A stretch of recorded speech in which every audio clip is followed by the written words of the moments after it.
Hello students. So welcome to the new video. और आज जो है हम लोग जो टॉपिक करेंगे this is income from house property, most awaited topic. And बहुत दिन बाद हम लोग मिल रहे हैं एंड ये वाला टॉपिक जो है वाइटल है बहुत ज़्यादा। इससे मिनिमम आपका 15 से 20 मार्क्स का क्वेश्चन आप एक्सपेक्ट कर सकते हो। या तो एक क्वेश्चन आएगा या तो दो क्वेश्चन आएगा, बट आप मान लो कि वेटेज जो है अराउंड आपका 15 से 20 नंबर रहने वाला है। ठीक है, 15 to 20 मार्क का ये टॉपिक है। ठीक है, एंड ये जो टॉपिक है फुल्ली प्रैक्टिकल है, इससे आप थ्योरी एक्सपेक्ट मत करना। आपसे सम्स ही पूछेगा एग्जाम में और आपको सम करके आना है। कैसे करना है वो मैं आपको सिखाऊंगा। ठीक है, चलो तो हम लोग स्टार्ट करते हैं बिना किसी डिले के। एंड देखो, तो इनकम फ्रॉम हाउस प्रॉपर्टी का जो टॉपिक है ना, ये पूरे इनकम टैक्स का एकमात्र ऐसा टॉपिक है जिसमें हम लोग जो है टैक्स लगाते हैं not on the income earn, but हम लोग इनकम अर्निंग कैपेसिटी के ऊपर टैक्स लगाते हैं। अभी सर इसका डिफरेंस क्या है? तो देखो, जनरली अगर आपको बोलूंगा मैं कि रेंट रिसीव्ड ये किस हेड में टैक्स होना चाहिए, ये किस हेड में टैक्स होना चाहिए, तो आप लोग जो है बोलोगे इनकम फ्रॉम हाउस प्रॉपर्टी के हेड में टैक्स होना चाहिए सर। और आप लोग करेक्ट हो कि जाओगे आप लोग कि यहीं पे income from house property head में ही ये टैक्स होगा।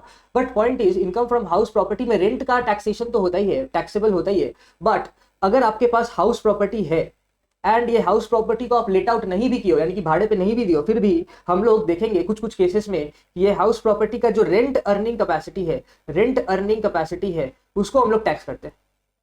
ठीक है, अब ये रेंट अर्निंग कैपेसिटी को ही हम लोग बोलते हैं ग्रॉस एनुअल वैल्यू। क्या बोलते हैं? Gross annual value.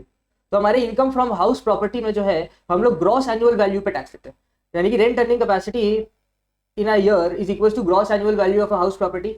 तो हम लोग क्या करते हैं, ग्रॉस एनुअल वैल्यू को ही अपने हाउस प्रॉपर्टी में टैक्स करते हैं। ठीक है, अब यही हम लोग सीखेंगे कि कैसे टैक्स करते हैं। तो इस समय इस सब मुद्दे पे आने से पहले मैं आपको थोड़ा सा समझा देता हूँ कि हाउस प्रॉपर्टी होता क्या है। सर हाउस प्रॉपर्टी आप क्या समझेंगे? हम लोग को तो पता है हाउस प्रॉपर्टी क्या होता है। ठीक है, तो मेरे को बताओ कि मान लो एक लैंड है, ये लैंड वेकेंट है और ये लैंड से आपको रेंट आ रहा है।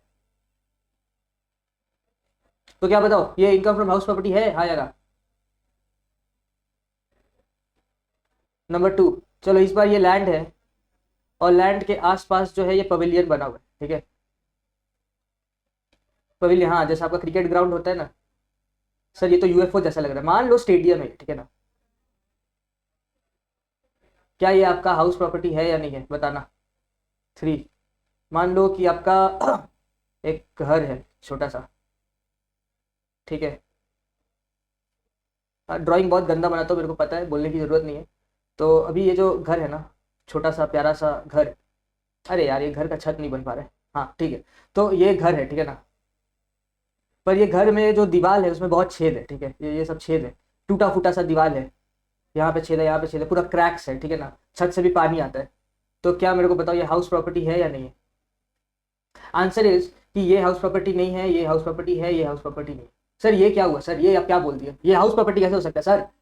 देखो, आपके income from house property chapter में इनकम टैक्स ने हाउस प्रॉपर्टी को ऐसा डिफाइन किया है, ऐसा कुछ बोला है कि अ लैंड, ऐसा बोला है कि a building a property surrounded by sufficient walls, surrounded by sufficient wall,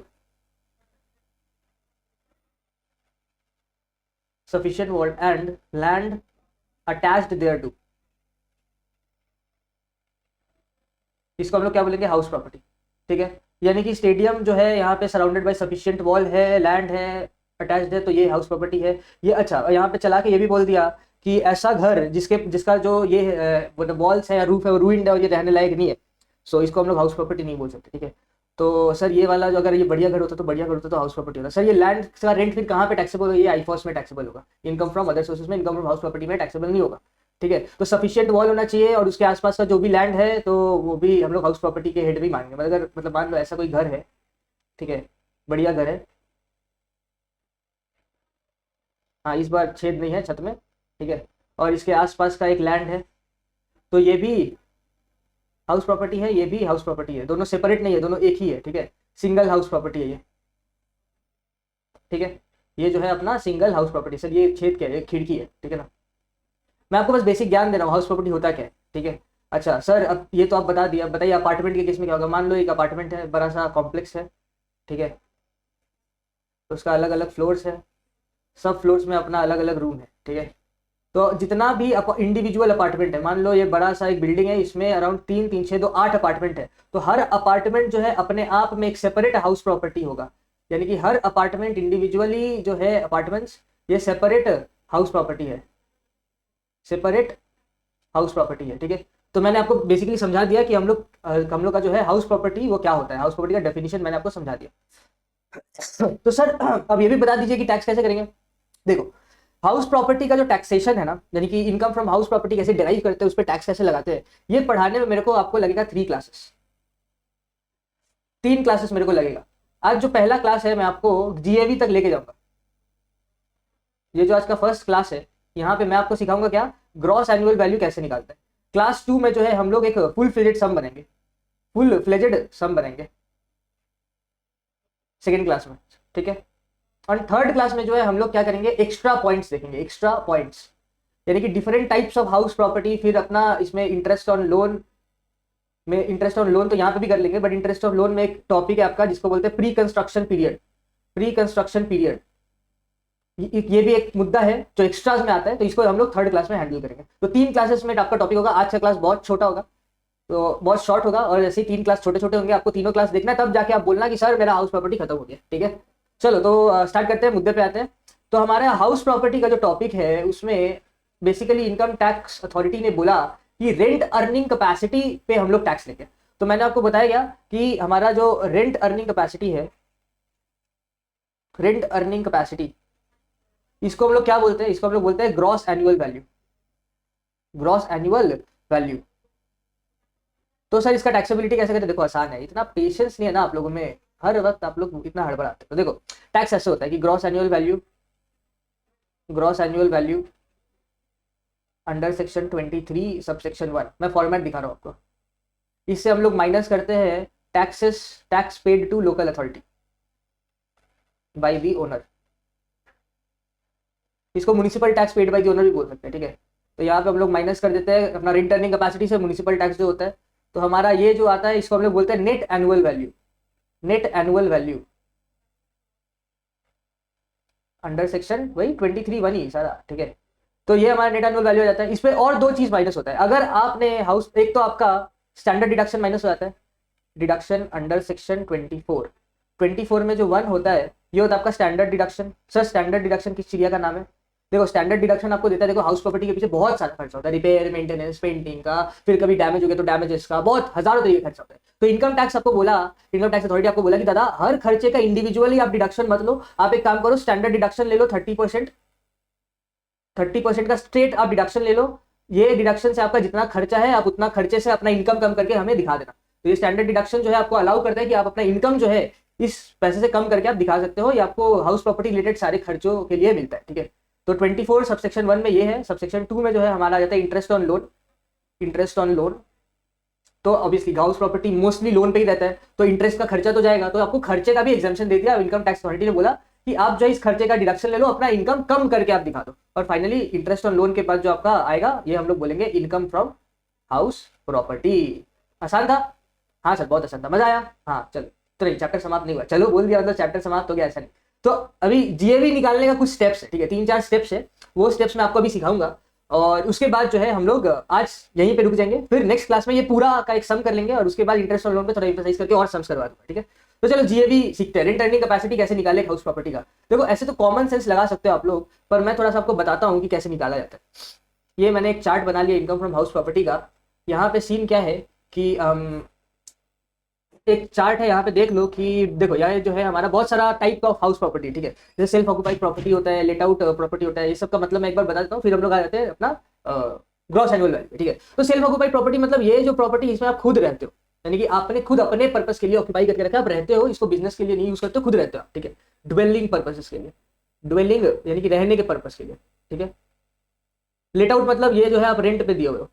partly let out, partly self occupied होता है, यानी कि आप जो है इसमें पार्टली रह रहे हो, पार्टली स्टे, पार्टली रेंटेड, ठीक है। यानी कि मान अब इसमें टाइम वाइज है, यानी कि आप 9 महीने जो है स्टे किए और 3 महीने जो है रेंट पे दे दिए, या वाइस वर्सा।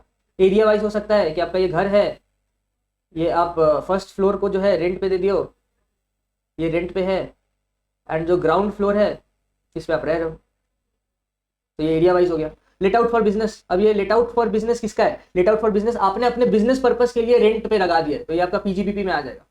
आपने अपने बिजनेस पर्पस से इसको रेंट पे लगा के रखा है, आपका रेंटल बिजनेस है, पीजीबीपी में आ जाएगा। Deem to be let out, इसके ऊपर चर्चा करेंगे लेटर, ठीक है। Let out for tenants business, ये एज गुड एज भाड़े पे दिया हुआ है, इसको रेंट के जैसे ही, रेंटेड जैसे ही ट्रीट कर लो, क्योंकि ये हम लोग भाड़े पे दिए, उस पर अपना जो टेनेंट है यानी कि जिसको भाड़े पे दिया वो बिजनेस है, तो क्या फर्क पड़ता है, हमारे लिए तो भाड़े पे ही दिया हुआ है, ठीक है। तो ये अलग अलग टाइप ऑफ हाउस प्रॉपर्टी होता है, इसको हम लोग सेक्शन 2 से ये गवर्न होता है, ठीक है ना। ट्रीटमेंट सबका ऑलमोस्ट सेम है, एक बार अगर आप लेट आउट सीख गए तो सबका आसान है, तो हम लोग लेट आउट पकड़ के ही आगे बढ़ेंगे। हाँ, तो हम लोग कहाँ थे, gross annual value. Gross annual value कैसे निकालते हैं सर, ये बताइए। तो देखो ग्रॉस एनुअल वैल्यू निकाला बहुत आसान है, ठीक है, दिखाते हैं। तो हम लोग ऐसे एक फॉर्मेट बनाते हैं, फॉर्मेट में लिखा रहता है ग्रॉस एनुअल वैल्यू, उसको हम लोग करते हैं अंडरलाइन। उसके बाद हम लोग लिखते हैं स्टेप 1, यहाँ पे लिखते हैं रीजनेबल एक्सपेक्टेड रेंट। तो रीजनेबल एक्सपेक्टेड रेंट यानी कि उस प्रॉपर्टी से आप कितना रेंट एक्सपेक्ट कर रहे हो, तो इसमें आ जाता है number 1 fair rent. Fair rent यानी कि आपने जो है क्या किया, ये बेसिकली देखो जो भी लिखा है यहाँ पे स्पेलिंग मिस्टेक है, रीजनेबल होगा, क्या ये लोग करते हैं टाइपिंग मिस्टेक कर देते हैं। तो फेयर रेंट मतलब आपका जो लोकल एरिया में जो रेंट चल रहा है, that is your fair rent, ठीक है। दूसरा होता है आपका म्युनिसिपल वैल्यू, ये वैल्यू जो आपको म्युनिसिपैलिटी डिसाइड करके देती है, दोनों में से हायर। तो ये जो दोनों में से जो भी हायर होगा वो आपका हो जाएगा रीजनेबल एक्सपेक्टेड रेंट। बट कभी कभी हो सकता है कि मान लो आपके एरिया में जो है रेंट चल रहा है लेट्स से 20,000 पर महीने, म्युनिसिपैलिटी बोल रही है कि आपका, सॉरी मान लो कि आपका जो लोकेलिटी है उसमें रेंट है 20,000 पर महीने, इस हिसाब से साल का रेंट कितना होता है, फेयर रेंट होता है 20,000 इंटू 12 विच इज 2,40,000। मान लो 2,40,000 हो रहा है आपका रेंट, और म्युनिसिपल वैल्यू आपको बोल रही है कि आपका प्रॉपर्टी जो है उसका municipal value as per local authority है लेट्स से मान लो 2 लाख का। तो आप तो बोलोगे कि सर इन दोनों में से जो हायर है वो मेरा घर का रेंट अर्निंग कैपेसिटी है, यानी कि 2,40,000 इस हिसाब से, ठीक है। तो आपका जो मान लो कि लैंडलॉर्ड बोल रहा है कि आपको 2,40,000 रेंट देना होगा, आप बोल रहे हो कि नहीं दादा हमारा म्युनिसिपैलिटी तो बोला है कि 2 लाख ही होगा रेंट अपना म्युनिसिपल वैल्यू, तो हम तो 2 लाख ही रेंट देंगे। तो आप दोनों में जो है विवाद हो जाएगा, विवाद हो जाएगा तो आप लोग जो है जाओगे किसके पास, आप लोग जाओगे रेंट कंट्रोल अथॉरिटी के पास, रेंट कंट्रोल एक्ट, आप ये एक्ट को रेफर करोगे, फिर act rent control authority, rent control authority के पास आप लोग जाओगे कि सर देखिए हमारा जो लैंडलॉर्ड है वो बोल रहा है कि हमारे एरिया में 2,40,000 का रेंट है साल का, तो वो रेंट देना होगा। पर सर म्युनिसिपल और हमारा जो टेनेंट है वो बोल रहा है सर कि 2 लाख का रेंट होना चाहिए साल का, तो टेनेंट बोल रहा है 2 लाख देंगे, लैंडलॉर्ड बोल रहा है 2,40,000 देना होगा, दोनों में विवाद हो गया। आप लोग गए किसके पास, रेंट कंट्रोल अथॉरिटी के पास। तो रेंट कंट्रोल अथॉरिटी जो है आपको क्या देगा, एक स्टैंडर्ड रेंट देगा, एक क्या देगा, स्टैंडर्ड रेंट देगा। स्टैंडर्ड रेंट वो रेंट होता है जो रेंट कंट्रोल एक्ट के द्वारा डिटरमाइन किया गया होता है। तो अगर रेंट कंट्रोल अथॉरिटी ने आपको एक बार कोई स्टैंडर्ड रेंट बता दिया, मान लो 1,80,000 उसने बोला, तो एनी विच में आपका हाउस प्रॉपर्टी का रेंट इसको एक्सीड नहीं कर सकता है। सो इन दोनों में से जो भी हायर वो फर्क नहीं पड़ता है, but this can not exceed standard rent. आपका आरईआर, रीजनेबल एक्सपेक्टेड रेंट, इसको हम लोग आरईआर बोलेंगे, reasonable expected rent can not exceed अपना स्टैंडर्ड रेंट। तो हमारा यहाँ से रीजनेबल एक्सपेक्टेड रेंट कितना हो जाए, 1,80,000। तो हम लोग ने क्या किया, हम लोगों ने सीखा कि स्टेप 1 रीजनेबल एक्सपेक्टेड रेंट कैसे निकालते हैं, higher of the two, fair rent या म्युनिसिपल वैल्यू, दोनों में से जो हायर है हमारा रीजनेबल एक्सपेक्टेड रेंट है। तो बट देन अगेन हमारा reasonable expected rent can not exceed standard rent, वो रेंट जो रेंट कंट्रोल एक्ट के द्वारा डिटरमाइन किया गया है। तो इन दोनों में से हायर जो भी हो स्टैंडर्ड रेंट को एक्सीड नहीं करेगा। तो फाइनली आया कितना, ये है हमारा स्टेप 1 का आरईआर। सर ये स्टेप हम लोग क्यों कर रहे हैं सर, ये स्टेप हम लोग इसलिए कर रहे हैं क्योंकि हम लोग 3-4 स्टेप करेंगे और जो भी स्टेप के फाइनल में आएगा वो हमारा हो जाएगा gross annual value which is rent earning capacity of our house property. तो ये हो गया हमारा स्टेप 1। हम लोग यहाँ पे निकालते हैं कि रेंट अर्निंग कैपेसिटी, सॉरी हमारा रेंटल कितना आता है, ठीक है। उसके बाद हम लोग करेंगे स्टेप 2, इसमें हम लोग करते हैं actual rent receivable. Actual rent receivable यानी कि अगर प्रॉपर्टी लेट आउट है तो हम लोग के हिसाब से कितना रेंट मिलना चाहिए, ठीक है। उसके बाद स्टेप 3, स्टेप 3 में हम लोग देखते हैं कि higher of the above, higher of step 1 और स्टेप 2। तो इन दोनों में से जो हायर है, मान लो एक्चुअल रेंट रिसीवेबल है, मान लेते हैं 2 लाख का, मान लेते हैं, तो हायर कितना हुआ, 2 लाख, 2 लाख आ गया। तो 2 लाख हमारा हो जाएगा क्या, 2 लाख हमारा हो जाएगा वही GAV, gross annual value under section 23(1). Sir इतना आसान है क्या, हाँ जी इतना आसान है। हाउस प्रॉपर्टी चैप्टर आपका इनकम टैक्स में सबसे आसान है। तो देखो मैंने यहाँ पे डेफिनेशंस लिख दिए। तो ग्रॉस म्युनिसिपल वैल्यू मतलब municipal value is determined by municipal authority for levying municipal taxes on the property, ठीक है। रीजनेबल एक्सपेक्टेड रेंट मैंने बता दिया, higher of fair rent and municipal value but is restricted to standard rent, यानी कि क्या हुआ, RER reasonable expected rent shall not exceed standard rent, ठीक है। स्टैंडर्ड रेंट मैंने डिफाइन कर दिया कि ये रेंट कंट्रोल एक्ट के द्वारा जो भी मैक्सिमम रेंट सेट करके दिया आपको मानना पड़ेगा। एक्चुअल रेंट रिसीव यानी कि आपका प्रॉपर्टी से आप एक्चुअल रेंट कितना मिलना है, ठीक है ना, एक्चुअल रेंट रिसीव्ड। ठीक है।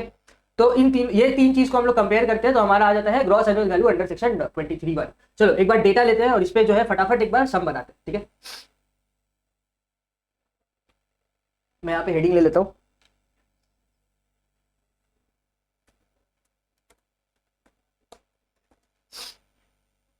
साथ साथ करते हैं। मैं आपको कुछ डेटा दूंगा, एक बार मैं यहाँ पे फटाफट फॉर्मेट अच्छे से बढ़िया से बना देता हूँ। तो हमारा फॉर्मेट क्या है, computation of gross annual value, ठीक है।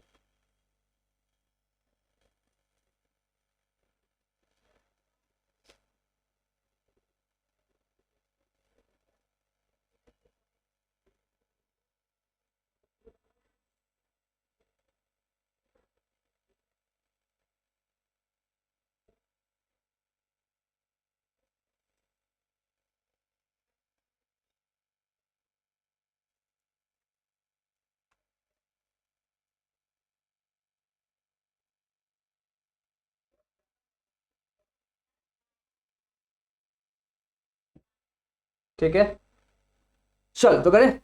हाँ, तो यहाँ पे हम लोग लिखते हैं ग्रॉस एनुअल वैल्यू।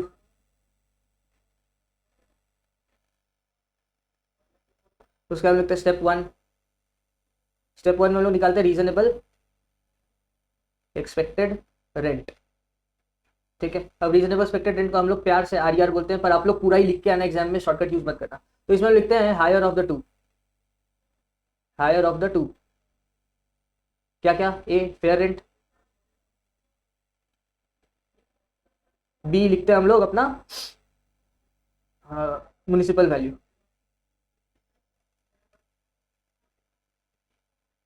पर देन मैंने आपको क्या बोला कि RER can not exceed standard rent.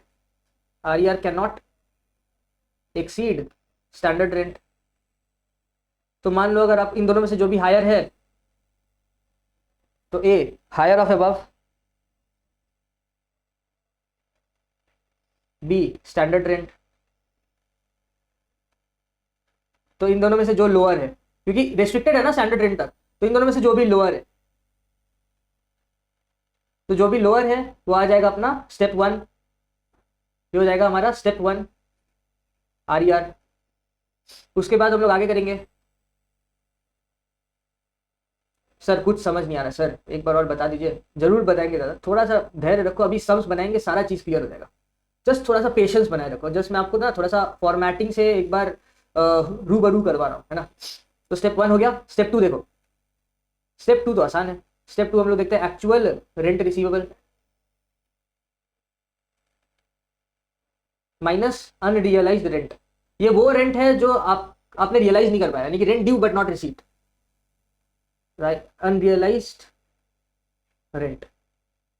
तो यहाँ पे वो आ जाएगा। स्टेप 3 आ जाएगा आपका हायर ऑफ स्टेप 1 और स्टेप 2।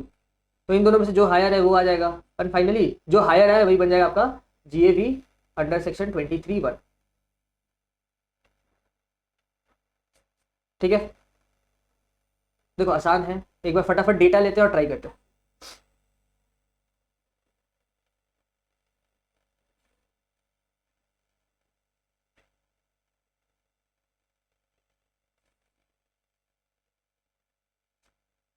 चलिए ट्राई करें।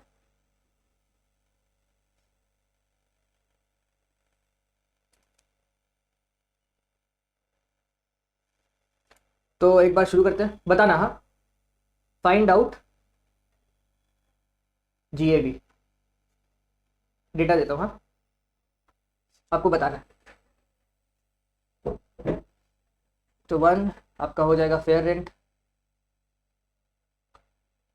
आपका municipal value,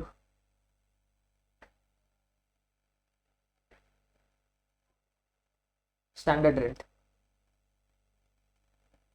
4 actual rent receivable, 5 unrealised rent, बस। और आपको फाइनली बताना है कि हमारा GAV कितना है, ठीक है। एक मैं करके दिखाऊंगा, बाकी आपको ट्राई करना है।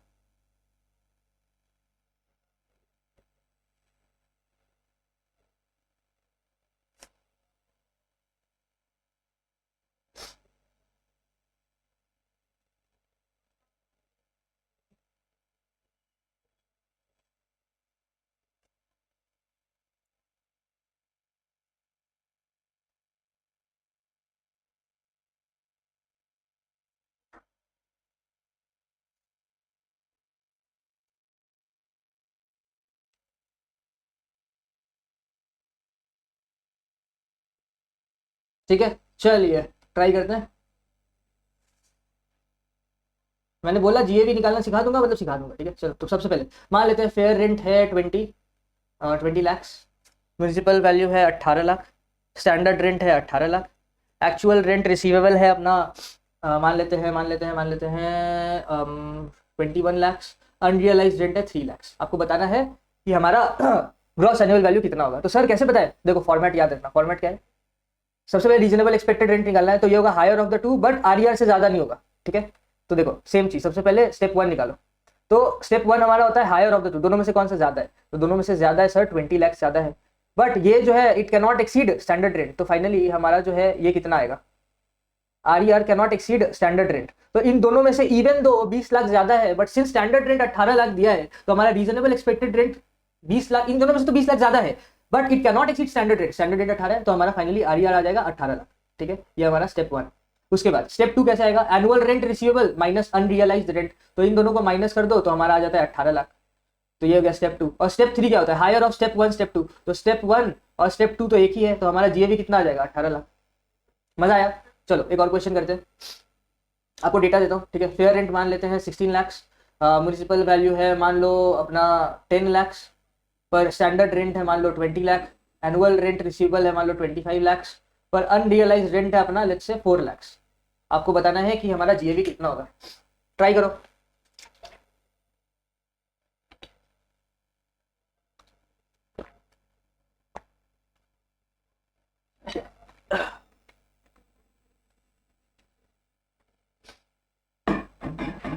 चलो मैं ही बताता हूँ। तो देखो higher step 1 reasonable expected rent, higher of the two fair rent और म्यूनिसिपल वैल्यू, इन दोनों में से हायर कौन सा है, 16 lakh. But 16 lakh can not exceed standard rent, तो सर कहाँ एक्सीड हुआ है, स्टैंडर्ड रेंट तो 20 लाख दिया हुआ है, मेरा तो हमारा हायर आ रहा है 16 लाख, तो कौन सा हो जाएगा 16 लाख। 16 लाख है हमारा स्टेप 1। ठीक है, तो step 2 actual rent receivable minus unrealise rent, तो एक्चुअल रेंट रिसीवेबल है 25 लाख और अनरियलाइज रेंट है 4 लाख, तो ये हो जाएगा हमारा 21 लाख। 21 लाख हो जाएगा हमारा स्टेप 2। 21 लाख ये है हमारा स्टेप 2। ठीक है, और स्टेप 3 क्या होगा, हायर ऑफ स्टेप 1 स्टेप 2, तो स्टेप 2 कितना 21 लाख हायर, तो ये हो गया हमारा जीएबी। ठीक है, चलो एक और करो। मान लो फेयर रेंट है अपना 9 लाख, म्यूनिसिपल वैल्यू है लेट्स से 7 लाख, स्टैंडर्ड रेंट है लेट्स से 5 लाख, उसके बाद एक्चुअल रेंट रिसीवेबल है लेट्स से 5 लैक्स, अनरियलाइज रेंट है लेट्स से 1 लाख। अब बताओ। हाँ वीडियो पॉज करो, पहले खुद कैलकुलेट करो, फिर मेरा आंसर देखो, तभी जाके समझ में आएगा। तो देखो step 1 reasonable expected rent which is higher of the two fair rent और म्यूनिसिपल वैल्यू, दोनों में से हायर कौन सा है, 9 lakh. 9 lakh but it can not exceed standard rent, तो स्टैंडर्ड रेंट कितना है सर, स्टैंडर्ड रेंट तो 5 लाख है, तो 9 लाख इवन दो हायर है वो स्टैंडर्ड रेंट को एक्सीड नहीं कर सकता है, तो वो कितना हो जाएगा फाइनली स्टैंडर्ड रेंट वाला अमाउंट हो जाएगा हमारा आरईआर। तो 5 लाख सेल बी अपना स्टेप 1 रीजनेबल एक्सपेक्टेड रेंट। अच्छा step 2 actual rent receivable minus unrealise rent, तो इन दोनों में से माइनस करो कितना आ रहा है, 4 लाख आ रहा है, तो 4 लाख हमारा हो गया स्टेप 2। स्टेप 3 क्या है, हायर ऑफ द टू, दोनों में से हायर कौन सा है, 5 लाख, तो 5 लाख हो गया हमारा ग्रॉस एनुअल वैल्यू। चलो एक और ट्राई करो। मान लो फेयर रेंट है हमारा 7 लाख, म्यूनिसिपल वैल्यू है let's say 9 lakh, standard rent है let's say 6 lakh, actual rent receivable let's say 10 lakh, unrealise rent है लेट्स से 3 लाख। चलो कैलकुलेट करो। हाँ वीडियो पॉज करो, पहले खुद से करो, देखो मेरा आंसर कॉपी करोगे तो आप सीखोगे नहीं, पहले खुद करना है। ठीक है, मैं तो करूंगा ही क्योंकि मेरे पास वीडियो का लेंथ बढ़ जाएगा ना नहीं तो। हाँ तो step 1 reasonable expected rent higher of the two, तो हायर ऑफ द टू कौन सा है, 7 लाख 9 लाख, तो 9 लाख है, but 9 lakh can not exceed standard rent, RER can not exceed standard rent, तो 6 लाख हो जाएगा हमारा स्टेप 1। 6 लाख हो गया स्टेप 1। स्टेप 2 क्या, ARR minus UR actual rent receivable minus unrealised rent, तो 10 में से 3 का कितना बचा, 7 लाख, ये हमारा स्टेप 2। इन दोनों में से हायर कौन सा है, 7 लाख, तो 7 लाख हो गया हमारा ग्रॉस एनुअल वैल्यू। ठीक है, ग्रॉस एनुअल वैल्यू। उसके बाद नेक्स्ट चलो और डेटा ले लेते हैं। फेयर रेंट मान लेते हैं 10 लाख का, उसके बाद म्यूनिसिपल वैल्यू मान लेते हैं 8 लाख का, और स्टैंडर्ड रेंट मान लेते हैं 9 लाख का, actual rent receivable 6 lakh, unrealise rent 0। ठीक है, तो इसी केस में क्या हो जाएगा, तो करो। Step 1 reasonable expected rent higher of the two, higher of the two तो सर 10 लाख है, but it can not exceed standard rent, standard rent 9 lakh है, तो हमारा स्टेप 1 आ गया 9 लाख। एआरआर माइनस यूआरआर है 6 लाख, तो ये हो जाएगा हमारा स्टेप 2। तो इन दोनों में से हायर कौन सा, 9 लाख, 9 लाख की तो जीएवी। तो इतना सारे एग्जांपल करने के बाद अब आप लोग तो ग्रॉस एनुअल वैल्यू निकाल ही लोगे, है ना। तो चलो एक सम लेते हैं हम लोग, वहां पे ग्रॉस एनुअल वैल्यू निकालते हैं।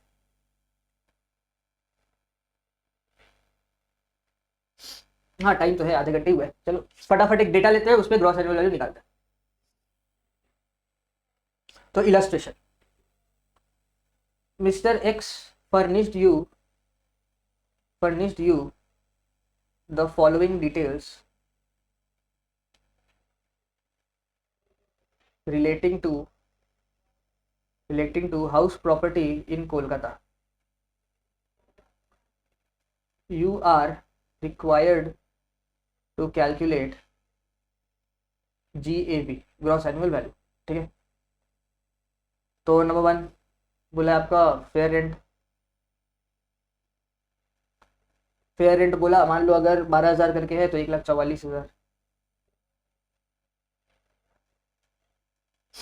ग्रॉस म्यूनिसिपल वैल्यू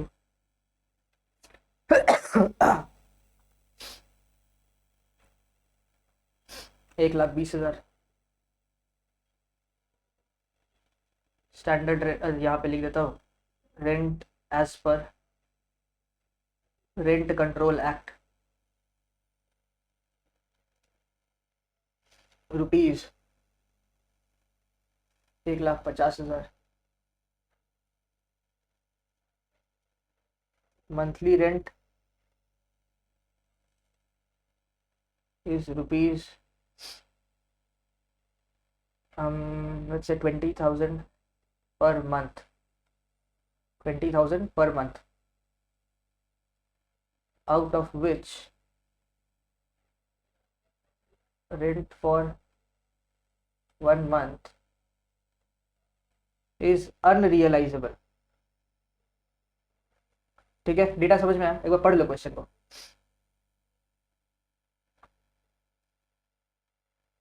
तो मिस्टर एक्स ने आपको एक हाउस प्रॉपर्टी का डिटेल दिया है, हाउस प्रॉपर्टी कोलकाता में, आपको जीएवी निकालना है। फेयर रेंट जो है 1,44,000 है, ग्रॉस म्युनिसिपल वैल्यू 1,20,000 है, rent as per rent control act 1.5 lakh है, मंथली रेंट 20,000 पर मंथ का है, जिसमें से एक महीने का रेंट जो है अनरियलाइजेबल है।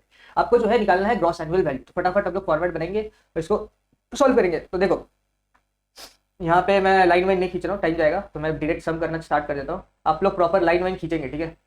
लिख देता हूँ सोल्यूशन, पर्टिकुलर्स, अमाउंट, अमाउंट। आप लोग लाइन वाइन खींचेंगे, अच्छे से सम बनेंगे, ठीक है। फॉर्मेटिंग नहीं करेंगे तो नंबर काटेगा बोर्ड, मैं पहले बता देता हूँ। तो हम लोग निकालेंगे यहाँ पे ग्रॉस एनुअल वैल्यू। इसको हम लोग प्यार से जीएवी बोलेंगे, पर आप लोग फुल फॉर्म ही लिखना, ठीक है। मैं नेक्स्ट बार से इसको जीएवी बोलूंगा। तो स्टेप 1 रीजनेबल एक्सपेक्टेड रेंट। आप लोग जो है आर मत लिखना, रीजनेबल एक्सपेक्टेड रेंट ही लिखना। तो रीजनेबल एक्सपेक्टेड रेंट होता है higher of the two, higher of two. A हमारा जीएमवी यानी कि gross municipal value, B fair rent. तो ग्रॉस म्युनिसिपल वैल्यू कितना है, म्युनिसिपल वैल्यू बोलो, ग्रॉस म्युनिसिपल वैल्यू बोलो, बात एक ही है। तो म्युनिसिपल वैल्यू 1,20,000, फेयर रेंट कितना है 1,44,000, 1,44,000। But standard rent is given,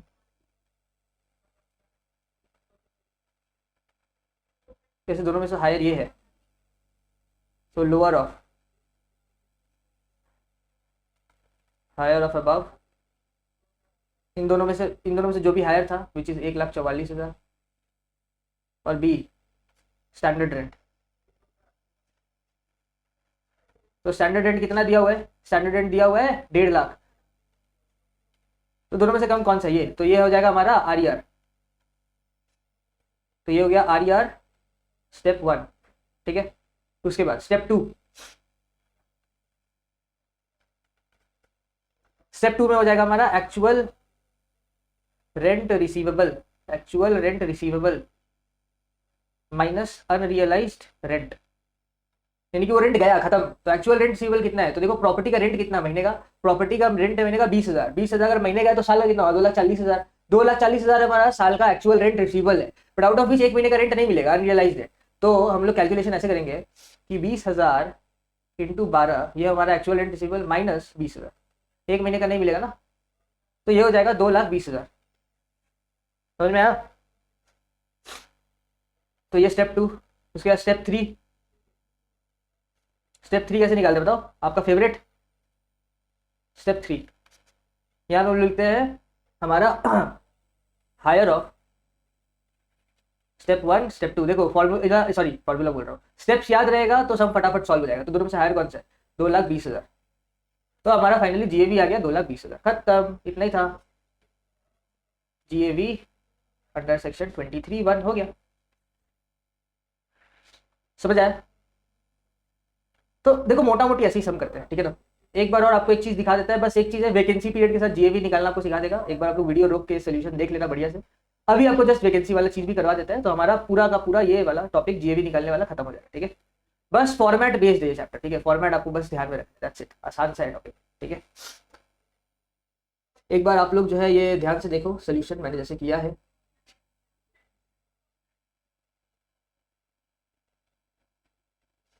दिख रहा है ना?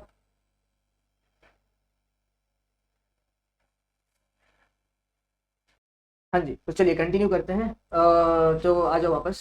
हम लोग यहाँ पे थे कि एग्जाम हम लोगों ने किया ग्रॉस एनुअल वैल्यू का, एंड इसी टॉपिक को कंटिन्यू करते हैं। अभी क्या है ना, अगर आपके सब में वैकेंसी पीरियड दे दे, तो वैकेंसी पीरियड क्या होता है कि इस पीरियड के लिए आपका प्रॉपर्टी वेकेंट है। वेकेंट है यानी कि ना भाड़े पे है ना आप रह रहे हो, वेकेंट पीरियड है। तो बेसिकली इस पीरियड का तो आपको रेंट मिल नहीं रहा है, तो आप जो है इसका एग्जाम्पशन क्लेम कर सकते हो, ठीक है। और इसके केस में हमारा जीएबी जो है वो अलग तरीके से कंप्यूट होगा। कैसे होगा मैं बताता हूँ। मान लो यहाँ पे आपका डेटा लेते हैं, मान लो फॉर एग्जाम्पल मान लेते हैं कि हमारा एक प्रॉपर्टी है लेट्स से चंडीगढ़ में, ठीक है। चंडीगढ़ में एक प्रॉपर्टी है। तो इस प्रॉपर्टी का जो सीन है कि हमारा म्यूनिसिपल वैल्यू है लेट्स से 60,000। उसके बाद लेट्स से फेयर रेंट है 70,000। उसके बाद स्टैंडर्ड रेंट है लेट्स से 80,000 का है। और एक्चुअल रेंट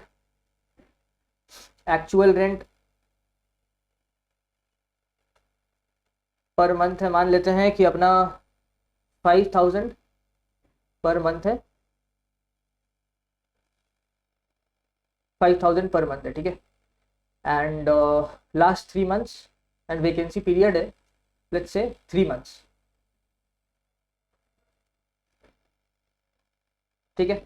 तो इसके केस में हमारा जो कैलकुलेशन होगा वो थोड़ा सा जस्ट चेंज हो जाएगा।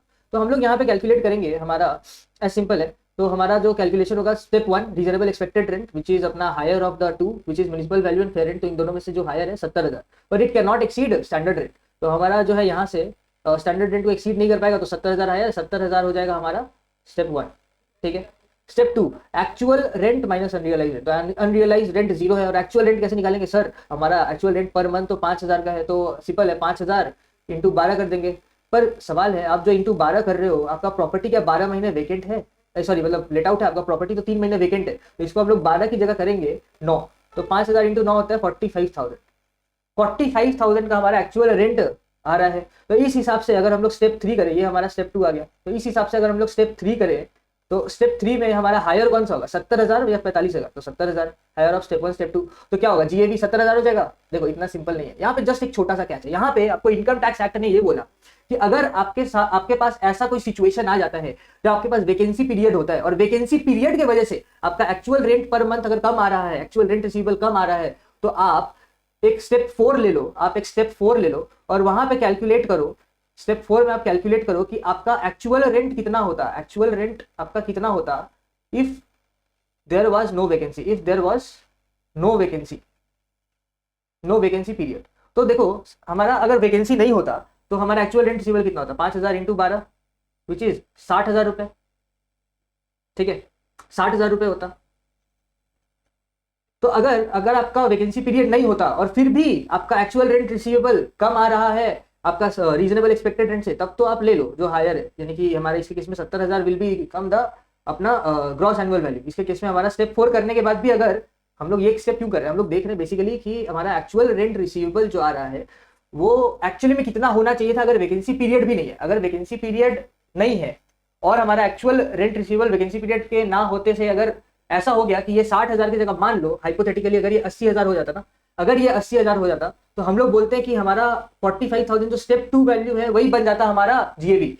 बट इसके केस में हमारा एक्चुअली तो 60,000 आ रहा है, यानी कि वैकेंसी पीरियड हो चाहे ना हो, ये एनी विच में कम रहने वाला है रीजनेबल एक्सपेक्टेड रेंट से। तो हम लोग इसके केस में बोलेंगे हमारा जीएबी क्या है, 70,000 एज पर स्टेप 3।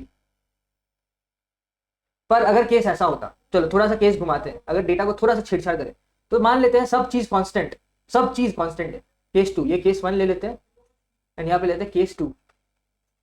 इस बार हमारा म्युनिसिपल वैल्यू मान लेते हैं कि होता 60,000, फेयर रेंट हो जाता हमारा मान लेते हैं 70,000, स्टैंडर्ड रेंट हो जाता हमारा मान लेते हैं 80,000, सेम डेटा, पर एक्चुअल रेंट हो जाता पर मंथ 7,000 पर मंथ, ठीक है। और वैकेंसी पीरियड सेम 3 महीने का।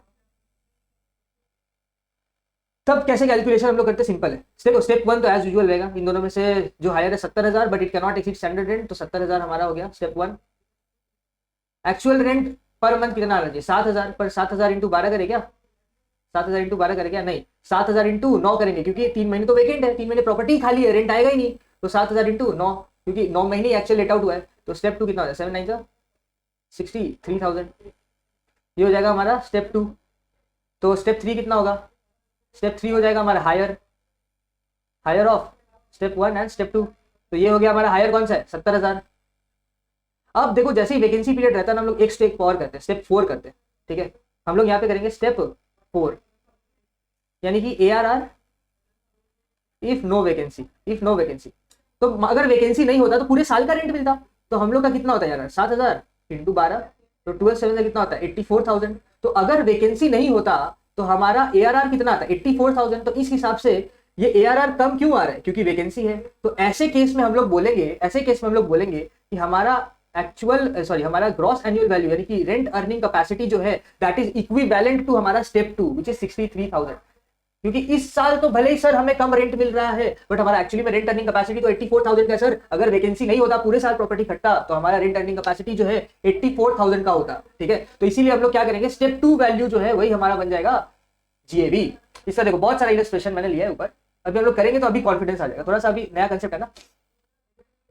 तो देखो कैसे करते हैं, यहाँ पे मैंने डेटा लिया, जस्ट सेम चीज करना है वैकेंसी के साथ। देखो तो हमारा यहाँ पे सिंपल है, ग्रॉस म्युनिसिपल, ये देखो स्टेप 1 एज यूजुअल, तो GMV और fair rent whichever is higher, तो हायर 300 है, but can not exceed standard rent, तो हमारा स्टेप 1 आ गया 300। उसके बाद एक्चुअल रेंट रिसीवेबल 600, ये है पर एनम, ठीक है, ये पर एनम दिया हुआ है। पर वैकेंसी पीरियड तो 1 महीने का है, तो अगर ये साल भर का है और वैकेंसी पीरियड 1 महीने का है, तो हिसाब से तो हम लोगों को एक्चुअल रेंट मिला होगा 11 महीने का, तो इसको कन्वर्ट करना होगा 11 महीने में। तो स्टेप 2 हमारा आएगा 600 इंटू 11/12, ये आएगा। क्योंकि देखो हम लोग को निकालना है एक्चुअल रेंट रिसीवेबल, यानी कि साल में कितना रेंट मिलना चाहिए था। तो साल में अगर पूरे साल प्रॉपर्टी लेट आउट रहता, भाड़े पे रहता, तो पूरे साल का रेंट मिलता, बट हमारे केस में तो 1 महीना प्रॉपर्टी वेकेंट है, तो पूरे साल का रेंट मिलेगा नहीं, 11 महीने का रेंट मिलेगा। तो 11 महीने का रेंट निकालो कितना होता है, तो 600 इंटू 11 डिवाइडेड बाई 12, तो ये होता है 550, तो ये होता है हमारा 550 स्टेप 2। तो स्टेप 3 कितना आ जाएगा, हायर, तो हायर 550 और 300 में से क्या हायर है 550। तो स्टेप 4 कितना होगा सर, वैकेंसी है सर, देखो इसमें वैकेंसी पीरियड की जरूरत क्या है, एनी बीच में तो ये हायर ही है। अगर RER हायर होता ARR से वैकेंसी की वजह से, तो हम लोग स्टेप 4 करते, इसलिए तो क्लियरली दिख रहा है। तब भी अगर आपको सेटिस्फाई नहीं होता है तो हम यहाँ पे स्टेप 4 कर देते हैं, इफ नो वैकेंसी। तो हमारा कितना आता, सिंपल है 600 ही होता सर, 600 ही तो होता, क्योंकि 600 तो 12 महीने का ही दिया हुआ है। तो इसके हिसाब से हमारा GAV कितना होता सर, GAV तो वही होता जो सर हायर है, विच इज हमारे इसके केस में 550, स्टेप 2 वैल्यू विच इज 550, ठीक है। नेक्स्ट करें, तो हमारे इसी केस में GAV कितना है सर 550 आया। 550 क्यों आया, क्योंकि सर एक्चुअल रेंट रिसीवेबल जो है वो 11 महीने का करना था, क्योंकि प्रॉपर्टी 1 महीना वेकेंट था, ठीक है। तो ये जो आया 550 आया। ये कैसे आया, मैं यहाँ पे कैलकुलेशन दिखा देता हूँ साइड में, 600 इंटू 11/12, ठीक है। तो सर हाँ हायर है 300, 550 में कौन सा हायर होगा, ठीक है। देखो यहाँ पे केस थोड़ा सा अलग हो जाएगा, ध्यान से देखना। हाँ तो 300, 600, 180, स्टैंडर्ड रेंट जो है 180 है, और यहाँ पे हायर तो 600, but it can not exceed standard rent. तो हमारा ये यहाँ से स्टेप 1 कितना आ जाएगा, 180 आ जाएगा हमारा स्टेप 1। स्टेप 2 देखो, स्टेप 2 हमारा एक्चुअल रेंट रिसीवेबल साल का 900 मिलना चाहिए, बट 3 महीने वेकेंट है सर, तो कितना मिलेगा 900 तो मिलेगा नहीं, 900 साल का है, 3 महीने वेकेंट है, तो 900 इंटू 9/12 मिलेगा सर। 900 इंटू 9/12 कितना होता है, 9 महीने का ही रेंट तो मिला है ना, 900 इंटू 9 डिवाइडेड बाई 12, ये होता है 675 मिला है सर। 675 मिल रहा है, तो सर अब देखिए ये तो 180 है, स्टेप 3 675 हायर होगा, एनी बीच में इसको ही हायर होना है। अगर कभी ऐसा आ जाए कि RER हायर है, यानी कि step 1 value is higher than step 2 value because of vacancy period, तब हम लोग स्टेप 4 करेंगे। पर इसके केस में तो सर स्टेप 2 हायर है, स्टेप 2 तो हायर है, क्यों जरूरत क्या है स्टेप 4 का, जरूरत ही नहीं है। तो यहाँ पे मैं सिंपली लिख दूंगा कि हमारा 675 हो गया ग्रॉस एनुअल वैल्यू। ठीक है, चलो ये वाला करते हैं। इसके केस में देखो, तो हमारा जीएमवी है 400, फेयर रेंट है 750, तो हायर कौन सा 750, but it cannot exceed standard rent, तो ये हो जाएगा स्टेप 1 280, स्टेप 1। ठीक है, अभी देखो एक्चुअल रेंट रिसीवेबल ऐसे तो 300 है, बट 2 महीने वेकेंट है, तो 300 जो है अगर 12 महीने का है तो 10 महीने का कितना, तो 300 इंटू 10/12, अच्छे से लिख दूं, 300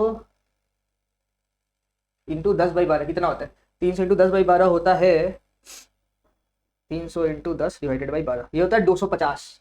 अब मजा आएगा वीडियो देखो, तो देखो स्टेप 1 वैल्यू आ रहा है 280, स्टेप 2 वैल्यू आ रहा है 250, पर 250 क्यों आया, 250 इसलिए आया क्योंकि वैकेंसी पीरियड था, अगर वैकेंसी पीरियड नहीं होता तो कितना आता, तब 300 आता। तो स्टेप 4 करेंगे यहाँ पे, देखो स्टेप 3 के हिसाब से देख लो, ये तो स्टेप 2 ही था, ये 250 है हमारा स्टेप 2, स्टेप 3 क्या होता, हायर ऑफ स्टेप 1 स्टेप 2, तो 280।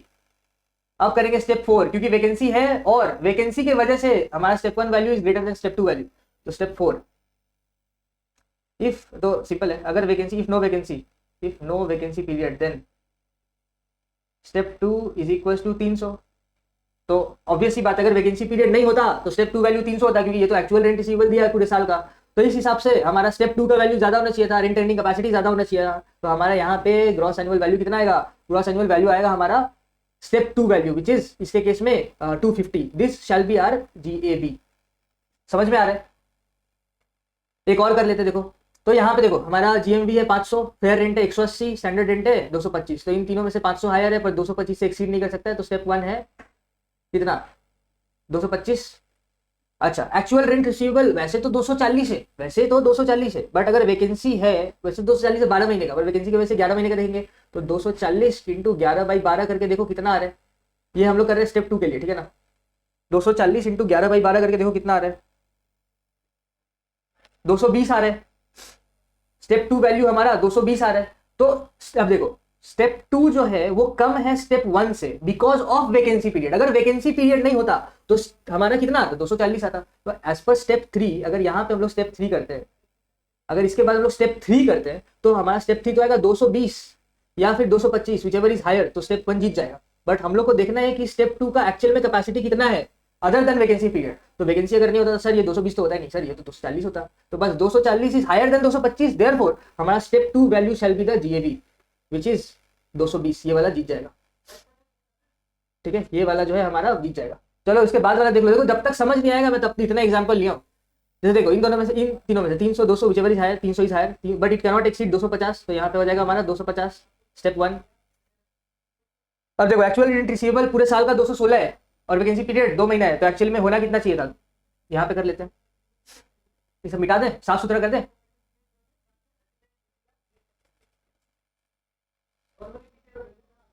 तो आंसर्स में लिख दूं क्या, यहाँ पे 550 आ रहा है, यहाँ पे 675 आ रहा है, यहाँ पे जो है आपका 250 आ रहा है, यहाँ पे 675 है, यहाँ पे 550 है, यहाँ पे आपका आ रहा है 220,